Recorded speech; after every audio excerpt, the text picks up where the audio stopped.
सो अभी हम लोग लास्ट वीडियो तक हम लोग अब तक प्रोबेबिलिटी डिस्ट्रीब्यूशन के बारे में बात किए थे लास्ट वीडियो में। सो इन दिस पार्ट 3 हम लोग प्रोबेबिलिटी डिस्ट्रीब्यूशन का ही एक पर्टिकुलर कुछ एग्जांपल के बारे में बात करेंगे। थोड़ा मैथमेटिकली रहेगा, आपको पूरा विजुअलाइजेशन क्लियर हो जाएगा।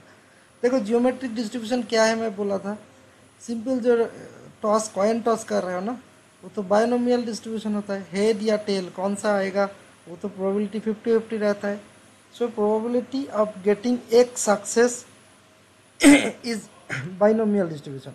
मतलब सपोज 100 फ्लिप करोगे तो 100 बार टॉस करोगे, कितना बार हेड आएगा वो कौन सा डिस्ट्रीब्यूशन तय करते हैं, बाइनोमियल डिस्ट्रीब्यूशन। लेकिन उसी का एक फर्दर स्पेसिफाइड फील्ड है जियोमेट्रिक डिस्ट्रीब्यूशन। उसमें क्या होता है, probability of getting first success on trial of number certain number. जैसे कि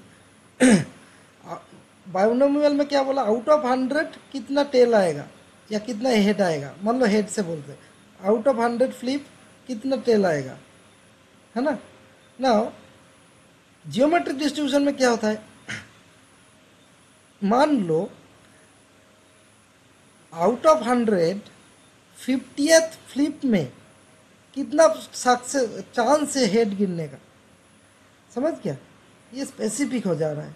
या 10 से समझो, 10 हेड एंड टेल टॉस करो, 10 टॉस में हेड कितना बार गिरेगा, ये है binomial. Out of 10 toss 8 toss में हेड कितना मिलने का चांस है, ये स्पेसिफाइड हो गया, रेस्ट्रिक्टेड हो गया, ये है जियोमेट्रिक डिस्ट्रीब्यूशन। ठीक है, तो जियोमेट्रिक मीन क्या है, जियोमेट्रिक डिस्ट्रीब्यूशन का प्रोबेबिलिटी डिस्ट्रीब्यूशन का मीन होता है 1/p। 1/p मतलब एक सपोज एक हेड एंड टेल, एक में हेड गिरने का क्या प्रोबेबिलिटी है, दो ही ऑप्शन है ना, हेड या टेल। सो 1/p मतलब 1/1/2 2 है ना, head and tail. So head गिरने का चांस 1/2, टेल गिरने का चांस 1/2। सो मीन क्या है 1/1/2, सो 2। समझ गया, ये है जियोमेट्रिक डिस्ट्रीब्यूशन का मीन। स्टैंडर्ड डेविएशन क्या है जियोमेट्रिक डिस्ट्रीब्यूशन का, root of R failure by success. Root of failure मतलब मान लो सेम अभी हेड गिरने का चांस है 1/2 बोला, टेल गिरने का चांस भी 1/2। सो 1 - 1/2 मतलब 1/2। So root of 1/2 divided by 1/2 ऐसा करके मान लो। और एग्जाम्पल दिखाने से ये चीज़ पूरा क्लियर, क्रिस्टल क्लियर हो जाएगा।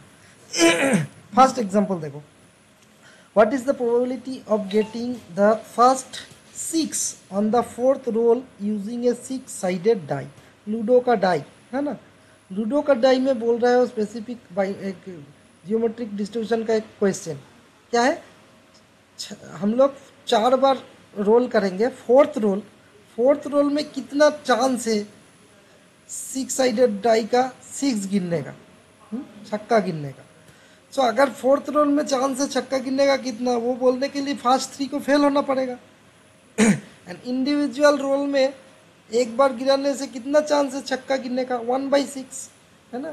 तो फिर फेलियर का चांस क्या रह गया, 5/6 है ना। सो फर्स्ट 3 फेल क्या होगा, 5/6 इंटू 5/6 इंटू 5/6, देन 4th में success is 1/6। So 5/6 cube multiplied by 1/6 है ना। So 5 cube by 6 to the power 4, so 9.6% आएगा। है ना। इसको मैथमेटिकली कैसे बोलोगे, देखो 4th सक्सेस मतलब 3 फेलियर है ना। सो P अगर सक्सेस है, Q अगर फेलियर है ना, तो Q to the power 4 - 1 into P। ठीक है, सो इसका क्या हो रहा है, तो फिर प्रोबेबिलिटी ऑफ फर्स्ट 6 क्या होगा, Q to the power x - 1 into P जो बोला था। सो Q मतलब 5/6, P मतलब 1/6 एंड x मतलब 4 है ना, 4 बार फ्लिप में, 4 बार रोलिंग में, तो Q to the power 3 into P है ना। सो Q मतलब क्या है 1 - P, Q प्लस P तो 1 है। So 1 - P to the power x - 1 into P, हम लोग इन टर्म्स ऑफ P बोलेंगे प्रोबेबिलिटी। सक्सेस के बारे में बोलेंगे। सक्सेस मीन्स छक्का गिराना है सक्सेस। छक्का गिरने का चांस क्या है 1/6। So 1 minus 1/6 to the power 3 into 1/6, यही है सेम चीज़, वही उसी को मैथमेटिक्स पर 9.96 आएगा, है ना। नाउ सिमिलरली अगर देखो 50% of all cars passing along a certain road are blue. एक रोड का एक मान लो कैमरा है, उससे हमेशा हम लोग देखते रह रहे हैं, देख रहे हैं जितना गाड़ी जा रहा है ना, पास कर रहा है, उसका 15% ब्लू जा रहा है ना। So what is the probability that 7th car will be first blue car that you see passing along this road. ठीक है, बहुत सारा कार जा रहा है, उसमें से 7th कार ब्लू होने का कितना चांस है, हम लोग और स्पेसिफाइड कर रहे हैं। So it is geometric distribution, है ना। तो फिर क्या होगा, इसको डायरेक्टली उस कैलकुलेशन से करो। 15% कार ब्लू है, मतलब ब्लू होने का प्रोबेबिलिटी क्या है 15% मीन्स 0.15। सो फेलियर होने का चांस, नॉन ब्लू होने का चांस क्या है 1 माइनस 0.15। सो 85%, दैट इज 0.85, है ना। और हम लोग एक्स मतलब क्या है 7th कार बोल रहे हैं ना, तो same Q to the power 7 minus 1 into P, है ना। क्यू टू दी क्यू मतलब क्या है 1 माइनस पी मतलब 0.85। सो 0.85 टू दी पावर 6 इंटू 0.15, तो 5.7% है। नेक्स्ट क्वेश्चन देखो, ऐसा करके सॉल्व करने से आपको पूरा क्लियर हो जाएगा understanding. 4% of the population in a small town work as a teacher. What is the probability that 10th person that you encounter in this town is a teacher. So एक town में 100 आदमी होने से 4 आदमी teacher रहता है, ठीक है। सो परसेंटेज है 4%। सो टीचर होने का प्रोबेबिलिटी क्या है 0.04। सो फिर नॉन टीचर होने का चांस क्या है 100% से 4 माइनस करो 96%, दिट मीन्स 0.96% नॉन टीचर होने का, है ना। एंड एक्स मतलब तो भी 10th पर्सन आप बोल रहे हो ना। So 0.96 to the power 10 minus 1 that is 9 into 0.04, है ना। तो क्या आ रहा है 2.77% आ रहा है। नेक्स्ट देखो 4% of the population in a small town work as a teacher, उसी का सेकेंड पार्ट देखो। Calculate the mean variance and standard deviation. अभी जियोमेट्रिक डिस्ट्रीब्यूशन का मीन बोल रहा था ना कि 1 बाई प्रोबेबिलिटी। सो अगर प्रोबेबिलिटी हम 4% बोल रहे हैं तो 0.04 हो गया ना। सो 1 बाई 0.04, है ना, इंटू क्या होगा 1 बाई 0.04 मतलब 25, है ना। वायरस स्टैंडर्ड डेविएशन क्या है और वेरिएंस क्या है, वेरिएंस मतलब सिग्मा स्क्वायर, है ना। सो क्या है पहले ही तो दिखाया था ना इसमें, ये देखो root of 1 minus P by P, और 1 माइनस पी मतलब क्यू है, root of Q by P. इधर क्या बोला था रूट ऑफ 1 माइनस पी मतलब क्यू हो गया, root of Q by P. तो इसमें ऐसा करके करने से क्या पी स्क्वायर, है ना। इधर 1 minus P, 1 minus P into 1 minus P मतलब already Q. So Q by P square, है ना, सिग्मा स्क्वायर मतलब, ठीक है। सो फिर क्यू बाई पी स्क्वायर मतलब मान लो पी के टर्म में क्या होगा, तो फिर 25 इंटू 25 माइनस 1 24। सो 600 हो जाएगा, है ना।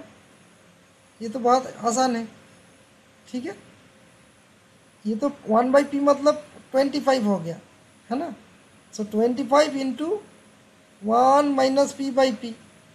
सो ये 1 बाई पी मतलब 25 डाल दो, 25 माइनस 1 सो 600। ना उसी का स्क्वायर रूट कर दो 24.49, दैट इज स्टैंडर्ड डेविएशन, ठीक है। सो ये वाला क्वेश्चन नाउ इम्पोर्टेंट है, ऐसा ही सेम टाइप का है, थोड़ा अंडरस्टैंडिंग क्लियर हो जाता है ऐसा एग्जाम्पल देखने से। 2% of tyres produced by a company XYZ has a defect. A random sample of 100 tyres is tested for quality assurance. So ये वाला क्वेश्चन देखो, what is the probability that 8th tyre selected has a defect. So 2% tyre has a defect, so probability of defect क्या है 0.02, है ना। And probability of non defect तो फिर क्या होगा 98%, 0.98। एंड 8th वाला चांस हमको देखना पड़ रहा है, 8th टायर, तो x equal to 8, so 0.98 to the power 7 into 0.02, so 1.7% है ना। 8th चांस में कौन सा डिफेक्ट आएगा, उसका probability 1.7%। Now what is the probability that B वाला first defect is identified among the first 5 samples. So first 5, अभी फर्दर रेस्ट्रिक्ट कर रहा हूँ ना, फर्स्ट 5, तो फर्स्ट 5 होने के लिए क्या होना है, सभी को फर्स्ट 1 में हो सकता है, फर्स्ट 2 होने का चांस है, फर्स्ट 3 होने का चांस है, कॉम्बाइन करना पड़ेगा ना। सो फर्स्ट 1 होने का चांस क्या है, q to the power 0 into P. Second 1 होने का चांस क्या है, q to the power 2 minus 1 into P. Third 1 q to the power 3 minus 1 into P. Fourth 1 q to the power 4 minus 1 into P, जो formula है। सो ऐसा करने से p को कॉमन ले लो, p multiplied by 1 plus Q square, ऐसा करो, है ना। नाउ p के जगह q के टर्म में क्या होगा, p मतलब क्या है 1 माइनस क्यू, इसको 1 माइनस क्यू से मल्टीप्लाई करने से क्या आएगा 1 minus Q plus Q minus Q square, ऐसा करते करते ऐसा आएगा। So Q square q to the power 3 ये सब एक दूसरे को नलीफाई कर देगा ना, डायरेक्टली बिठाने से भी आपको आ जाएगा, लेकिन जब फॉर्मूला बनाओगे ये क्या आ रहा है 1 minus Q to the power x, है ना। सो 0.09 ऐसा आ रहा है, ठीक है। ये देखो इधर भी वही आया ना 0.09, 0.096079, तो ये करने से 9.6%, इसमें डायरेक्टली बिठा दो 1 minus Q to the power x, so 96 है ना, 9.6%, ठीक है। नाउ थर्ड क्वेश्चन देखो, सी वाला क्वेश्चन देखो, what is the probability that first defect is detected among first 10 samples, ठीक है।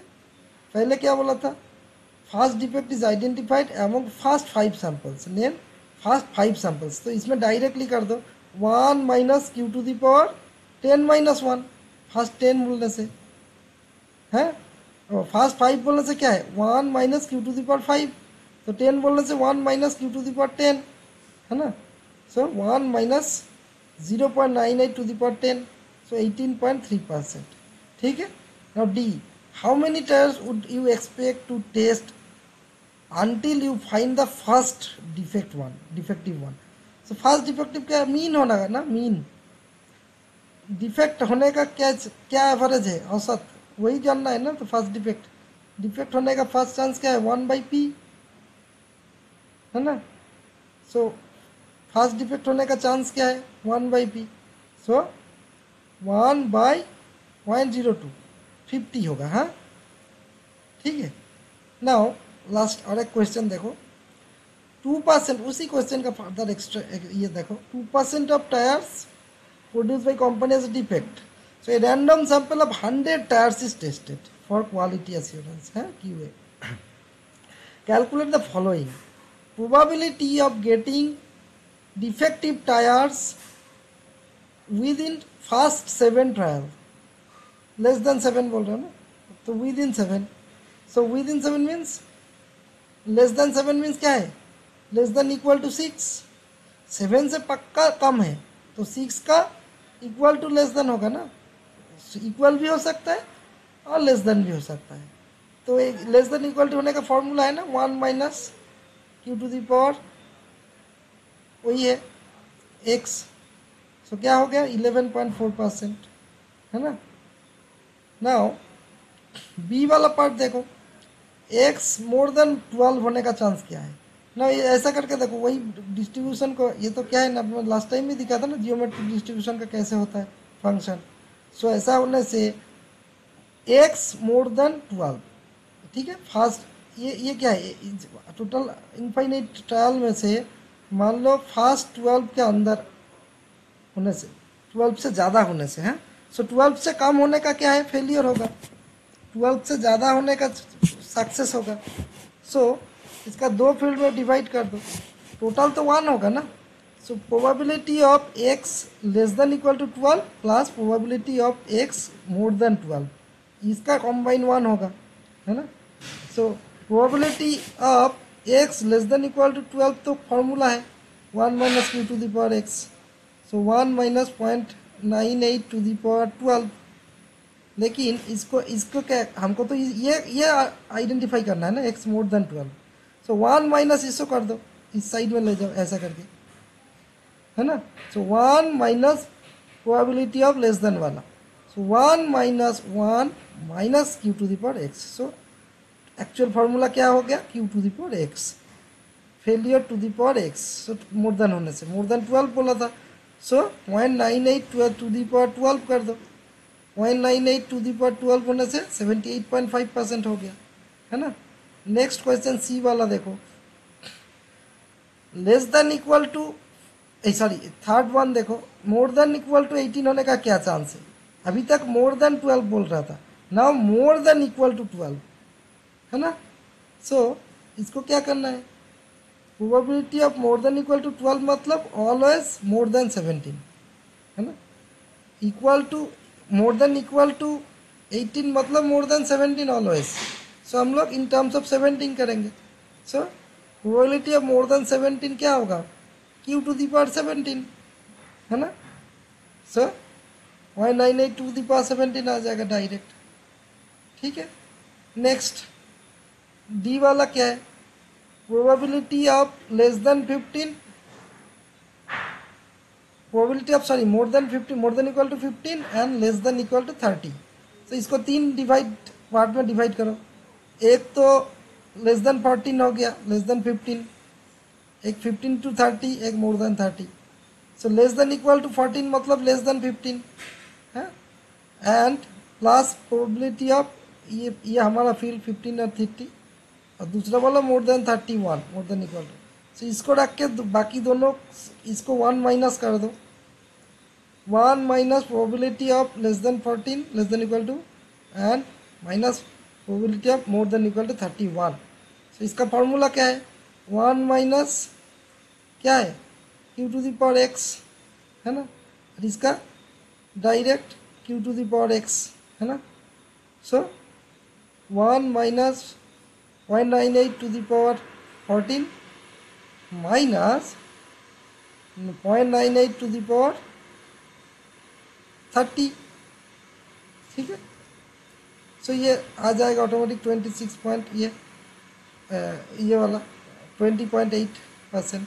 नेक्स्ट में देखो डी वाला, सॉरी ई वाला, less than 20 and more than 20 and less than equal to 45, ये प्रोबेबिलिटी कितना होगा। सो सिमिलरली डायरेक्ट आप इसको वैल्यू को पुट करो जैसा करके दिखाया, 1 minus probability of less than 20 minus more than 40। सो इसको डायरेक्टली करो, 1 माइनस 0.98 टू द पावर 20, है ना, एंड इसको डायरेक्टली मोर देन होने से 0.98 टू द पावर 45। सो ये डायरेक्ट वैल्यू आ जाएगा आपका, है ना। सो ओवरऑल क्या है, अगर प्रोबेबिलिटी डिस्क्रीट वैल्यू का probability discrete, suppose 10th time में 10th वाला फ्लिप में क्या होगा, तब 10 माइनस 1 हो जाएगा फेलियर के मल्टीप्लिकेशन में इंटू पी। जब मोर देन बोलेगा direct failure to the power वो वाला क्यू टू दी पावर, है ना। जब लेस देन इक्वल टू होगा 1 minus Q to the power x, and probability of more than equal to होने से q to the power x minus 1, and अगर less than होगा 1 minus Q to the power x minus 1। ये आप derive भी कर सकते हो और ऐसा डायरेक्ट कैलकुलेशन में डाल के भी कर सकते हो। एंड प्रोबेबिलिटी ये मीन क्या है जियोमेट्रिक डिस्ट्रीब्यूशन का, 1/p। जियोमेट्रिक डिस्ट्रीब्यूशन का वेरिएंस क्या है, √q/p, that means 1/p into 1/p minus 1, बात सेम है। नाउ तो फिर स्टैंडर्ड डेविएशन क्या है, 1 माइनस p/p स्क्वायर का रूट, क्योंकि वेरिएंस तो रूट नहीं होगा, सिग्मा स्क्वायर है ना, ठीक है। सो ये I hope you could understand, ये प्रोबेबिलिटी वाला अंडरस्टैंडिंग होने से आपको जियोमेट्रिक डिस्ट्रीब्यूशन का आई होप पूरा कॉन्फर्म क्लियर हो गया। So for timing this is the end of this video, stay tuned, will be joining with hypothesis testing next, and उसको क्लियर करेंगे लॉजिकली।